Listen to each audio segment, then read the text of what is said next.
Амада салом алейкум бародаро, хуш омадем ба канали Сим Шарипов. Муҳаммад Шарипов ҳастам бо шумо. Ма чанд қабуд набудам, лекин дар YouTube тоис набудам. Набудани ма ягон минус намеёрад дар тамошобинам, дар каналам, дар шумоам. Барои он хотире ки ман нестам, лекин ма информация ҷамъ кардаистам, маълумот ҷамъ кардаистам барои шумо ки то ки шумода дар кор боша. Корро изучат кардаистам. Ҳар намуд лайфхак ҳиллаву кору бори дуруни Лондон ҳамаша мақсад чӣ хел зиндаги кардан дар кора, чӣ хел квартира меёвӣ, чӣ хел кор меёвӣ, вообще чӣ хел меоӣ. Кстати дар бораи омаданам ман дар видеои пешина гуфтагӣ будам ки видеои оянда номроро мемонам. Ҳамаш дар ҳамин видео мешава. Видеоро то охира тамошо кунед ва ҳам беғарзаи номр бо як саволе ки бештар барои омадан одамо мепурсанд. Иншаалло гап мезанам. Ва як чизи дига бародаро ки на танҳо дар Лондон омадан шумо метавонед ки пул кор кунед. Ссилкаи дар комментарияи видео закрепичдага шумо метавонед ба воситаи ин ссилка дар омада гузашта дар сайт регистратсия кунед, ҷангори бозунгари дӯстдоштаи худтонро интихоб кунед. Агар ӯ буд кард, ту пул кор мекунӣ. Акнун гап мезанем дар бораи дар ҳамин видео мо дута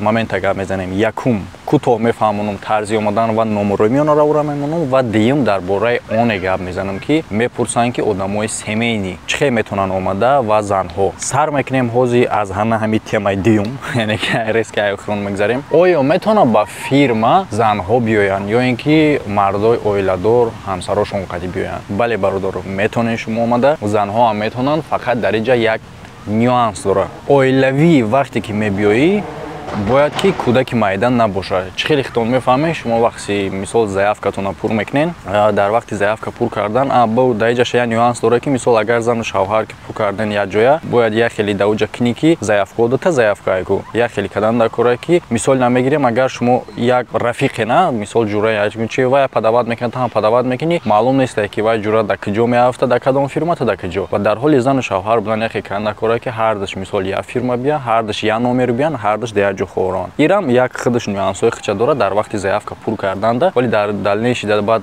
номрои миёнараворо монданда мефаҳмонам. Яъне ки зану шавҳар омада метавонад, бале кор карда метавонад, танҳо кӯдаки майда набоша. Барои чӣ? Барои ки кӯдаки майда дар караван, дар ҷое ки шумо зиндагӣ мекунед, дар видеои пешинаи ма будак, ман нишон додагиам, касе нада боша будро мебинед, дар ҳамуҷа шумо кор мерен, дар пӯстим қади занатон, кӯдак дар пеш ки места, кӯдак ки нигоҳ мекунад, вообще кӯдак мумкин нест дар инҷа. Дар ҳамин хотир агар ки кӯдактон мондахтон омаданӣ бошен, метавонад зани шавҳар биёяд, ё ки ягон зани шавҳари ёше ки мисол кӯдак надоранд, метавонанд биёянд. Агар ки условияҳои зиндагӣ дар инҷа буфорашон, агар дар ферма истоданӣ бошанд, барои чӣ хотир ки дар як хата, дар як каравани калон мақсад аз 4 то 6 одам зиндагӣ мекунанд. Ҳатто агар ки шуморо ягон каравани бутанд ки мисол отдельни комната, ҳар як караван ҷои хобу отдельни комнатаҳо дора бародаро, мисол 4 кас гуфтем, караван худаш калонаи кухни зал бо отдельни комнатаҳо барои хоб рафтан дора. Ҳатто агар ки шуморо як комнатаи дуспалиндор бутанд барои зани хитон, лекин дар дига комнатаҳо дига одамо хованд, дига мардако хованд. Ҳар кас ин корро бардошта мекунад. Нашоти омада метавонад. ва худи занҳо ҳам естественно чӣ хеле ки нагуфтум, мардо чӣ хеле метавонанд омада қади заношон ҳам хеле омада метавонанд, фақат кӯдаки майдадор набоша, ҳомила набоша, нем хеле моментҳо. Ва аз ҳамада муҳимаш ки состоянии саломатишон зур боша ва корро бардошт карда бутавонанд. Дар инҷа бисёр монда мешавад. Корш барои занҳо камтар душвортар, ҳатто як хеле мардако мегӯянд душвор. Ва агар ки хай омаден, допустим, мабодо яке омаданӣ шиден, ҳатман ба номерое ки дар болои экран мебинен алоқа кунед. И бародаро доруҳои гиёҳӣ доранд, ҳамин хел доруҳое ки как раз дар ҳамин ҷо дар кортон мешавад. Хеле душворе шумо дар шаҳр дора душворе ки бубурен брен ягон ҷо ягон чӣ бихарен. Доруҳо барои поча дард, миён дард, гурда, мисол санги гурда, ҳамин хел чизода. Ва на танҳо барои Англия омадан бародаро, любое кас ки чунин бемориҳо дошта боша, албатта ки шифо аз ҷониби худованда, лекин ин доруҳо метавонад ки сабабгор боша. Номерои дар болои экран будара алоқа кунед. Гап мезанем акнун дар бораи худи омадан ва номерои миёнараво. Чӣ хеле ки ман дар видеои пешина гуфтам бародаро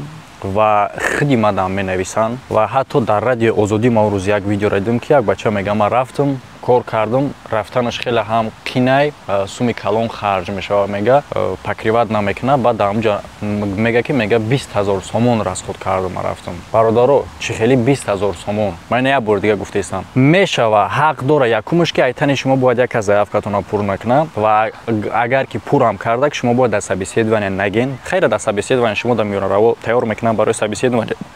собеседование гузаштанда шуморо тайёр мекунанд чӣ гап занед чӣ гап назанед не ки мақсад як аз ҳар дор айтани шумо пур кунад лекин охи 20 000 сомон неку ин слишком бадай бародаро слишком беинсофӣ бадай номерое ки ма дар болои экран мондагием шамол агар моро мишат накардаиста боша халал нарасондааиста боша номерое дар рӯи экран мондагием хеле ҳам ба нархи дастрас албатта дар ҷо одамо кор мекунанд коргарро маош метанд лекин ҳамон қадар маблағи барои заявкашон пур кардан мегиранд ки ҳамада зуруш мераса айрӯи инсофай ва аз ҳамада муҳимаш чие бародаро ки раис виза ин ширкати миёнаравай барои кӯмак кардани шумо барои гирифтани виза зуриш чие суме ки мегиранд барои ҳар хизматшон 50 ба 50 яъне чӣ хел 50% мегиранд заявкаи шуморо ҳамаша пур мекунанд 50% дигаша дар он ҳолате ки агар шумо собеседованиеро гузаштен шуморо заявкатонро қабул кардан мақсад собеседованиеро гузаштен то есть ки собеседование назначатон кардан уже дар почта омад ки рӯзои наздик шумо дар собеседование мешавад ана барои собеседованиеро гузаштан шуморо бояд подготовка кунанд соати собеседованиетонро бинависанд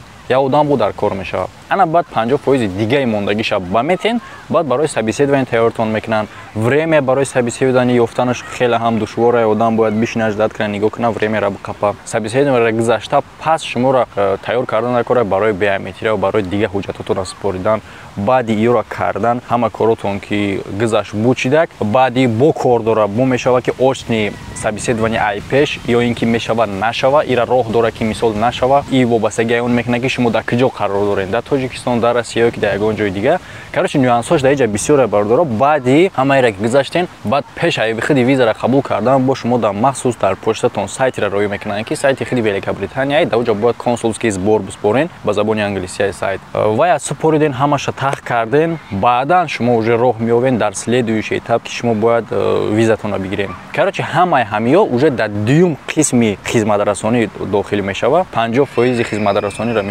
мисол шумо сумуша аввал додед заявкатонро пур мекунанд шуморо тайёр мекунанд шумо ждат мекунед ки кай шумо дар нависанд шумо даки нависондан уже фаҳмиден ки собеседование мешавад баъд боқи мондаи 50% дигаша метен шуморо бо дальништа тайёр мекунанд в общем бародаро агар ки истифода бурдан хостен аз ёрирасонии миёнараво якумаш ки суми калон натени ҷо вақт ба монанди не бародар гуфтестай то 20 000 сомон ма расход кардам уш мега $1000 уш мега короче и слишком бадай бародаро $2000 $1000 20 000 сомон ма мефаҳмудам коргар леки хеле бад не иш якум дуюмаш ки вақте ки кор мекунен бинен ки марказо официални бошанд ва бинен ки договор дошта бошанд шумо рӯи договор кор кунед барои чӣ барои ки вақте ки қатъи ягон ширкат қатъи ягон миёнара ва ягон кас қатъи кор мекунед фарқ надора вақте ки агар договор боша шумо договорро мехонен ҳама шартоша мебинен имзо мекунед розигӣ хитона метен кора сар мекунен ин чиш хубай дар ҳолати ягон гап шидан шумо вай одами миёнарав ё ки хизматрасон шуморо намега ки ман хеле нагуфтам ман хеле гуфтам ё ки ты хеле ҳамаш дар коғаз нависондагия ҳар тон дидагиен и бехайф мешава бе